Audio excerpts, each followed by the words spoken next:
బేహద్ బ్రహ్మ అమ్మ చెప్తున్నారు. పరం శాంతి. మీ దృష్టి మారితే సృష్టి కూడా మారుతుంది.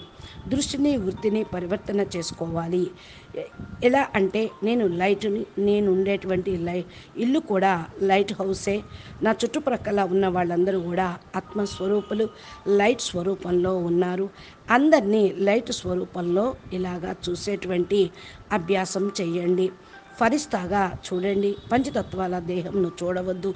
ఎవరైతే ఇలా చూసేటువంటి అభ్యాసం చేస్తారో అది సాధ్యమవుతుంది. చేసిన ఎప్పటికీ ఓడిపోరు. ఇలా చేసిన వాళ్ళు ఎప్పటికీ ఓడిపోరు. అనుభవం చేసుకోండి. ఫరిస్తా స్వరూపాన్ని, ఆత్మస్వరూపాన్ని అనుభవం చేసుకోండి. ఆత్మ ఎక్కడ ఉంటుంది? పాయింట్ ఆఫ్ లైట్ భ్రూ మధ్యంలో ఉంటుంది అని చూస్తూ ఉండండి. పరం శాంతి. తెలుగు ఛానల్ని బాపూజీది సబ్స్క్రైబ్ చేయండి.